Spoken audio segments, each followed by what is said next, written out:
Olá, boa tarde, tudo bem com vocês? Hoje nós vamos corrigir as aulas de número 8, 9 e 10. Depois a gente vai corrigir 11, 12 e 13. Por que eu vou fazer dessa forma?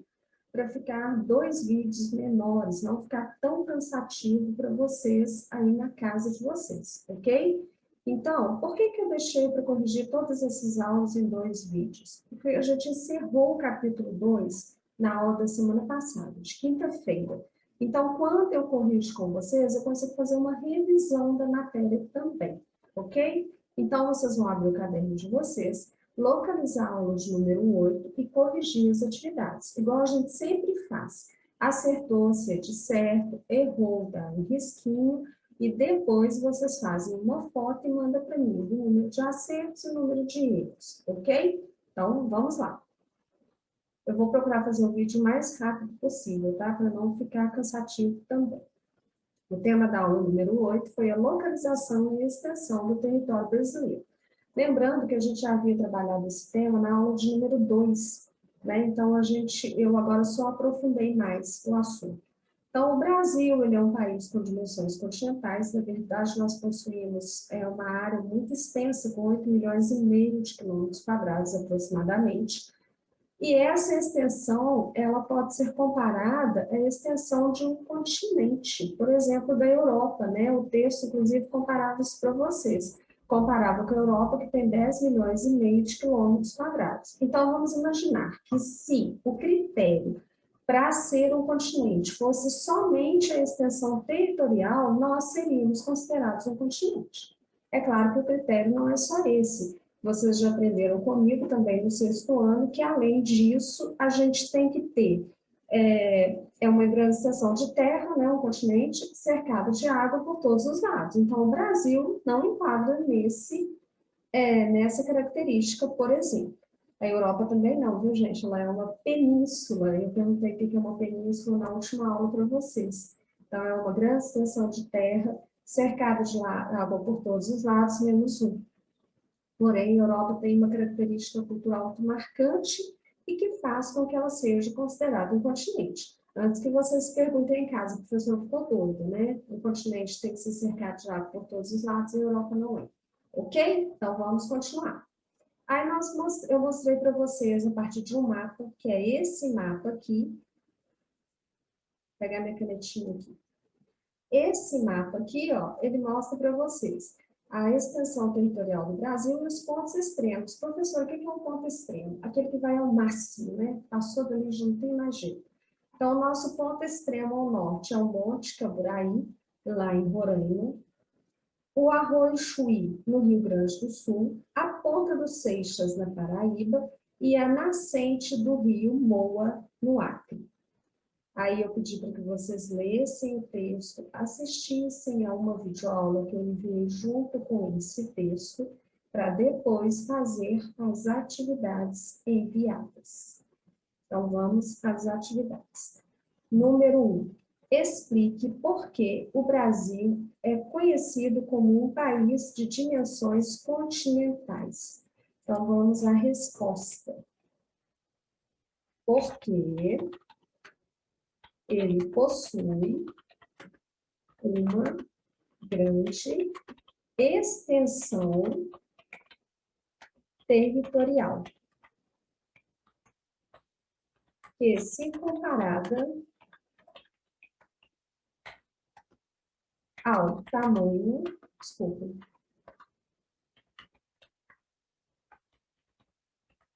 de outros continentes,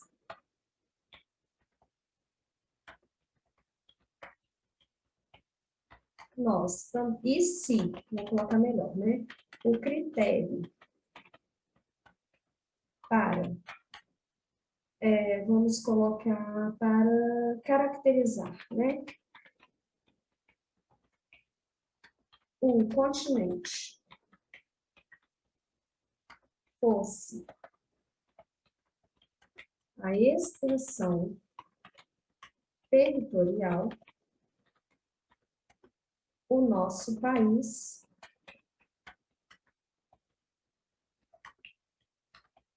seria, sim, um continente. Então, a resposta está dada.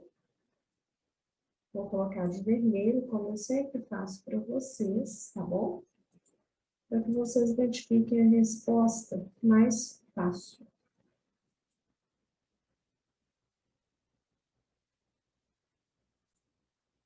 Depois, a segunda pergunta é a seguinte: quais características do Brasil estão relacionadas à sua dimensão continental? Então, nós teríamos, vocês, no caso, teriam que voltar o texto lá em cima para achar essa resposta. Tá vendo? Então, aqui está falando o seguinte, que dessa forma podemos ter uma ideia do quanto o espaço geográfico e também o meio natural do nosso país são amplos e diversos, apresentando as mais distintas características. Então, a resposta estava aqui, amplo espaço geográfico.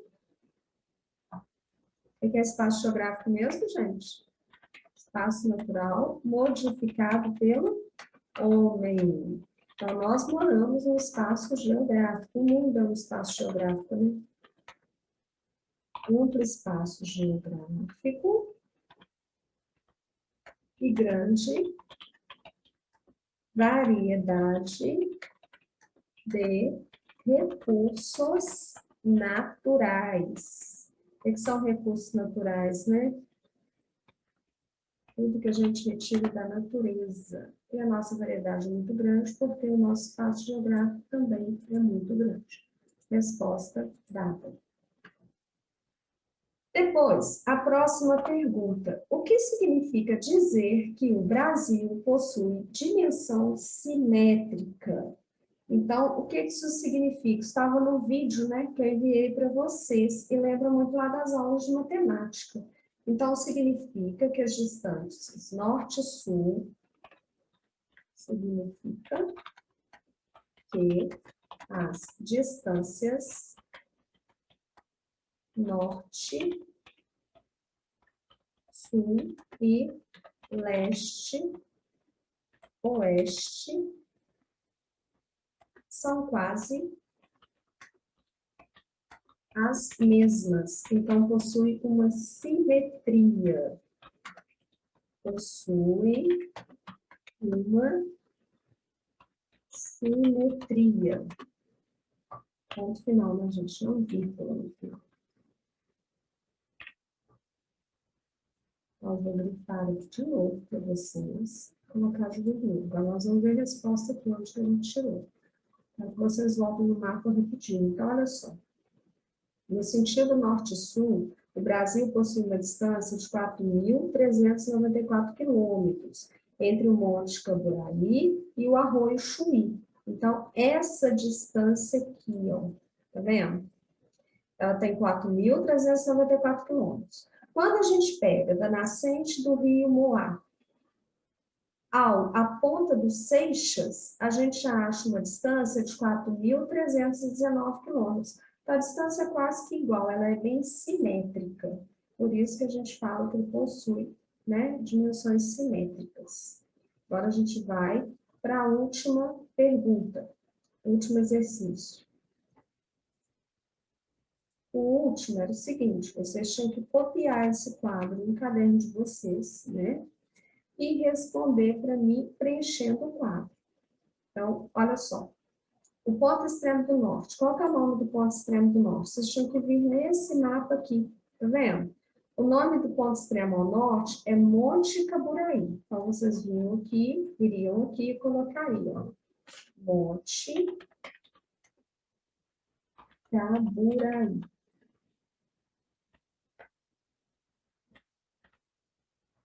Ficou legal, não, gente? Porque eu não fiz o quadro na formatação boa, tá bom? Eu vou, para melhorar isso aqui, eu vou diminuir a letra, mas vocês estão no computador, fica mais fácil, na tela do celular também.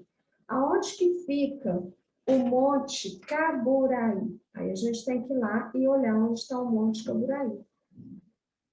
Então, o Monte Camboraí fica em Roraima. RR é a sigla de Roraima. Aí você vem e coloca. Roraima. Vou diminuir de novo para vocês, vai ficar bem legal aqui. Cadê direitinho, tá bom?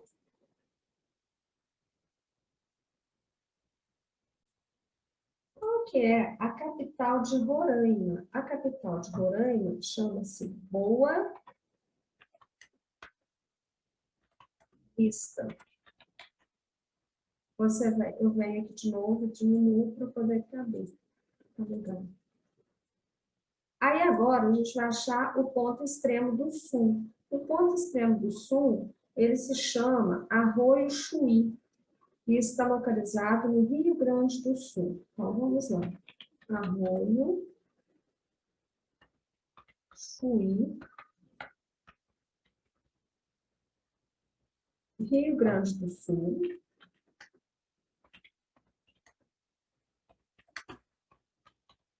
Qual que é a capital do Rio Grande do Sul? Porto Alegre. A sigla de Rio Grande do Sul é RS. Vai aprendendo isso aí daqui a pouco. Nós vamos entrar em regionalização brasileira. Matéria que eu mais amo em geografia. Ensinar, sétimo ano, muito legal. Agora o leste. Nós vamos localizar o ponto leste. Então, norte, sul, leste, oeste. Ok? Então, no leste, nós temos a Ponta dos Seixas, que fica na Paraíba. Ponta do Seixas, fica na Paraíba, PB, Paraíba. E a capital da Paraíba é João Pessoa. Então, está respondido aqui também. Tá vendo? Não era difícil de fazer, teve muita gente que teve dúvida nesse quadrinho aqui, mas só faltou um pouquinho de atenção, era coisa simples, né?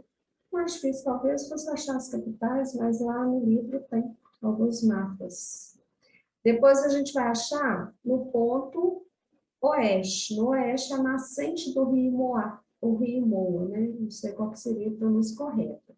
E ele está no Acre. Então, vamos lá. Nascente do rio Moa.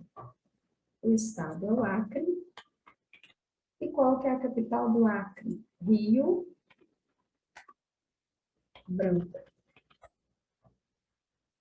Agora está certinho o quadrinho, está todo preenchido, tá bom, gente? Então, agora vocês vão corrigir a aula 8, para depois a gente passar para a aula de número 9.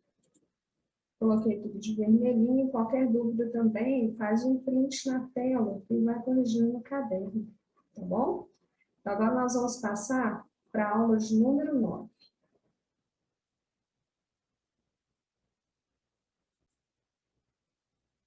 Na aula de número 9, nós trabalhamos uma interpretação de texto e de mapa.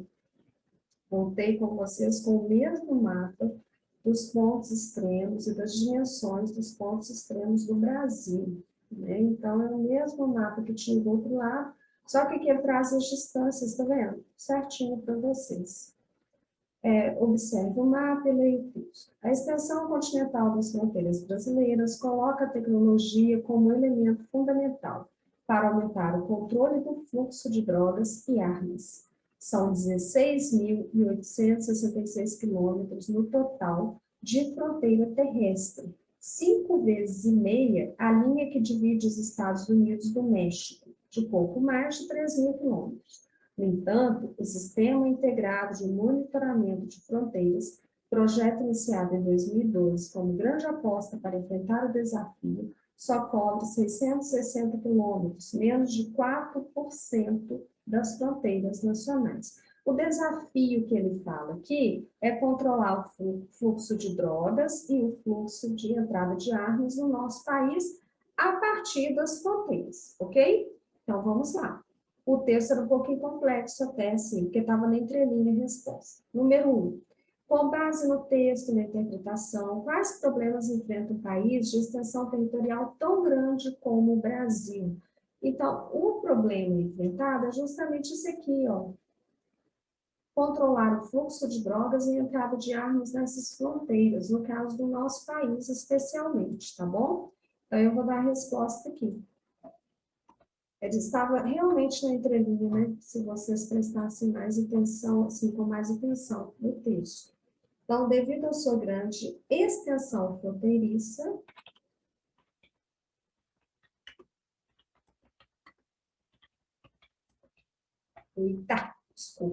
grande extensão fronteiriça,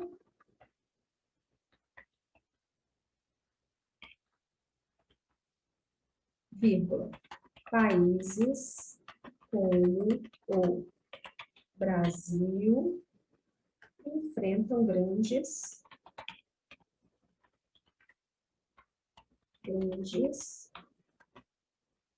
desafios,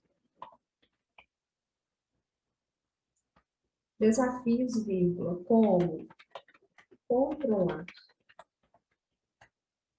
o fluxo de drogas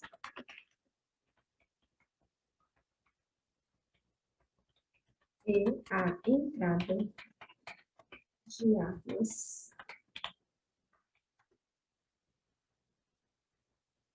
no nosso país, no país. E, gente, desculpa, acho que é isso aqui.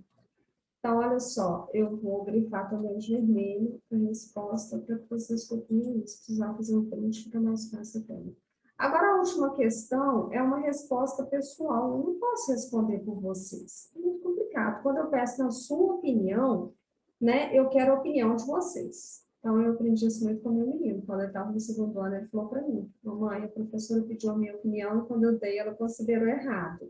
Então, foi para a vida inteira, né? Eu aprendi que se eu peço a opinião do outro, eu tenho que aprender a ouvir a opinião do outro. Então, na sua opinião, para o Brasil, há vantagens em possuir uma fronteira tão extensa? Eu vou falar a minha opinião. Isso pode ser que eu não combine com a de vocês. Então, por isso que eu não vou escrever para ninguém copiar, né? Eu acho que sim, ter uma fronteira extensa também tem vantagens.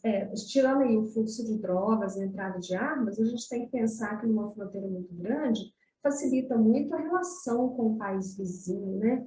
Do mesmo jeito que vem coisas ruins, vem coisas muito boas, o comércio, por exemplo. Então, nem tudo é ruim. Mas, igual eu disse para vocês, é uma resposta pessoal, então por isso que eu não vou escrever aqui. Agora vamos para a aula de número 10.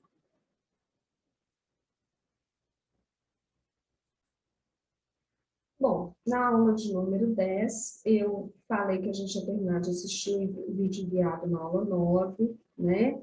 E o foco seria fronteiras do Brasil. Então, vocês vão assistir o vídeo na aula anterior, depois terminar, ler a matéria que eu enviei. Sempre leiam, gente, sempre tem alguma coisa que eu não mando por à toa, né? Quem tiver a oportunidade de imprimir, colar no caderno, cola sim, porque muitas vezes eu vou no livro para poder pegar a sequência didática, mas eu procuro explicar para vocês de uma forma muito mais fácil através dos textos, tá bom? Então, olha só, limite e fronteira. Existe uma diferença entre o limite e a fronteira, né? Elas vão expressar dinâmicas territoriais, culturais e sociais. Então, vamos ver o que é o limite. O limite é uma linha precisa, definida no terreno e, em geral, estabelecida por meio de acordos e convenções entre países limítrofes. Então, o país limítrofe é aquele que faz fronteira entre si, né? Por exemplo, o Brasil com o Chile, né? O Brasil com o Chile, não, gente, desculpa, eu errei, né? O Brasil com a Venezuela, ele faz fronteira, então é um país limítrofe, a gente usa esse termo. Então, existem dois tipos de limite, o limite natural e o limite artificial. O natural, o nome indica, é uma coisa natural. Ela não foi estabelecida pelo ser humano. O rio, o córrego, o mar, a montanha, são exemplos de limites naturais. Quer ver? Olha só, a minha casa, por exemplo, quando eu chego no fundo do meu quintal, tem um rio que corta a cidade, inclusive corta aqui em casa também. Até ali no rio é minha propriedade. Do rio para lá, é propriedade do vizinho. Então, o rio seria o limite natural entre a minha casa e a casa do vizinho, do outro lado do rio, ok? Agora, existem também os limites artificiais, que são aqueles construídos pelo homem, como uma estrada, um muro, né? O muro que divide a minha casa com a casa do vizinho é um limite artificial, fui eu que construí. Então, ele foi colocado ali por mim, ninguém não nasceu naturalmente. Linhas imaginárias, e também são utilizados ou construídos com a finalidade de delimitar os territórios. Então, o limite artificial é, por exemplo, como que eu vou explicar para vocês? Além do muro, a gente pode colocar aí uma estrada, né, que foi construída para delimitar um lugar, ou uma linha imaginária, como são as linhas aí do limite da linha do Equador, meridiano de Greenwich e por aí afora. Agora, o que é uma fronteira? A fronteira representa mais do que uma simples divisão linear. O conceito possui maior abrangência e refere-se a uma região ou uma faixa. Pode ser entendido como região fronteiriça. A ideia é mais dinâmica e é estabelecida ao longo da história. Em geral, a construção é influenciada pelos aspectos relacionados com ocupação, cultura, etnia e língua da população dos dois territórios. Então, numa fronteira se misturam as duas populações, né? Como que eu vou definir melhor para vocês? Lembrem-se que eu não posso morar no limite, mas eu posso morar na fronteira. Então, a fronteira pode ser ocupada, tá bom? E ali se misturam as características de dois lugares diferentes. Beleza? Então, vamos lá. No Brasil, são utilizados os conceitos de limite, divisa e fronteira de acordo com o tipo de território. Então, aí eu fiz um esqueminha para vocês, que eu achei mais fácil, mas também fiz uma explicação à parte. Fronteira, países, então eu só uso a palavra fronteira quando eu estou me referindo a países.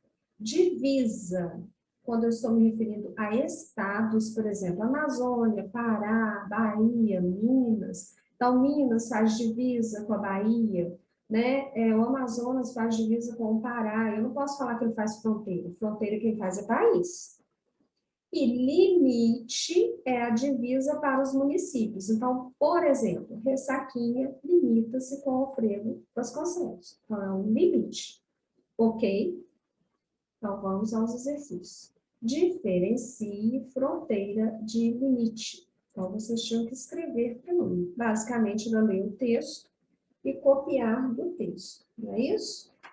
Então, vamos lá. Fronteira refere-se a uma região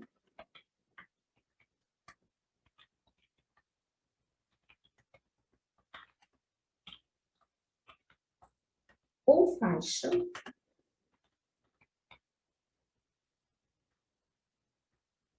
e sua construção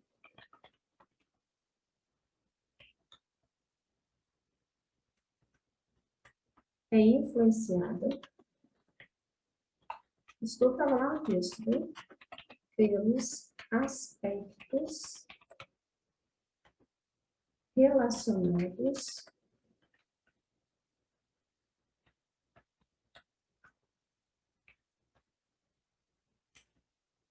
com a ocupação, cultura, etnia e língua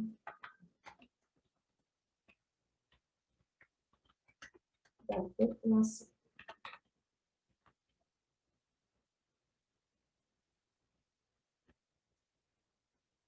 Agora, nós vamos definir limite. Linha precisa, nitidamente definida,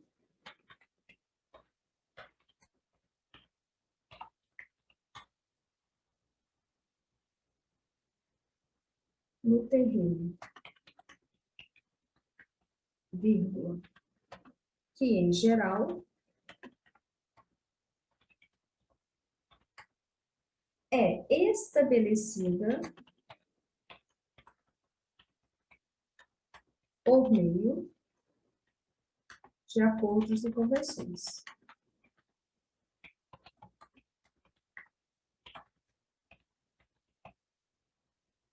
entre países limítrofes.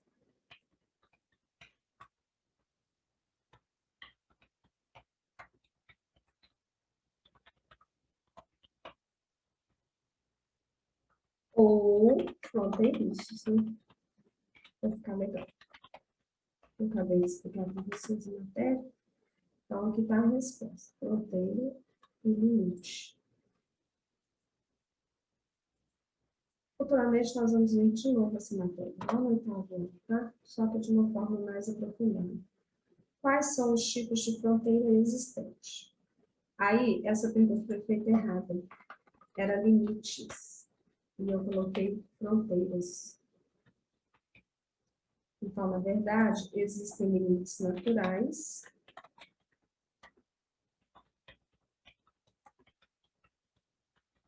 Como um rio, por exemplo, né? Para exemplificar, para ficar legal.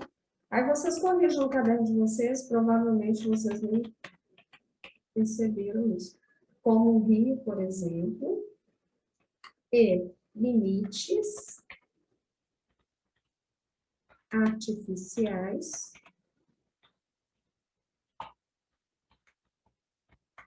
como, por exemplo, para não ficar muito feia a frase, o muro.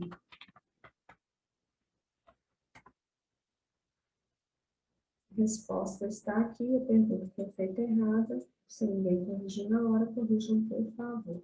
Tá bom?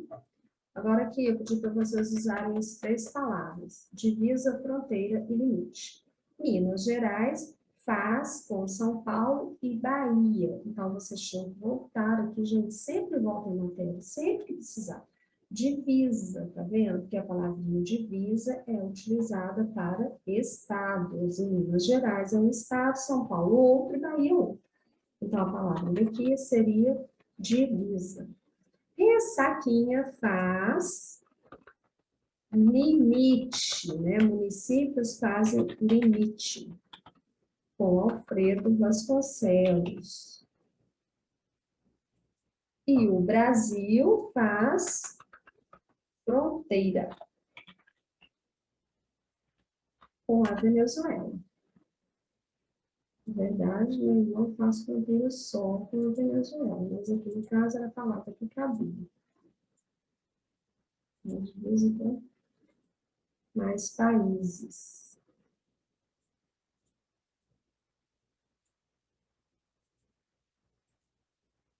Bom, gente, estão corrigidas as aulas 8, 9 e 10, tá bom? Eu não vou corrigir a 11, a 12 e a 13 para não ficar cansativo, né? A gente está na véspera de um feriado, tem sido pesado para todos nós, eu não vou negar, né? Essa pandemia, ela está chegando ao fim, nós temos que acreditar, temos que ter muita fé em Deus nesse momento. Pior já passou, agora nós temos a vacina. Antes a gente não tinha nem a esperança da vacina. E eu confesso para vocês que eu rezo todos os dias para estar na sala de aula. Rezo, sonho realmente com vocês, pode acreditar. E sinto muita saudade também. Então, quero deixar aqui um abraço bem carinhoso, um desejo de uma feliz Páscoa, né, que Jesus, assim, traga muita alegria para o lar de vocês, muita felicidade. Vivam a Páscoa como ela tem de ser vivida, não só, né, com a distribuição de chocolates no dia e no domingo. Fiquem com Deus, um grande abraço para vocês. Um grande abraço para vocês.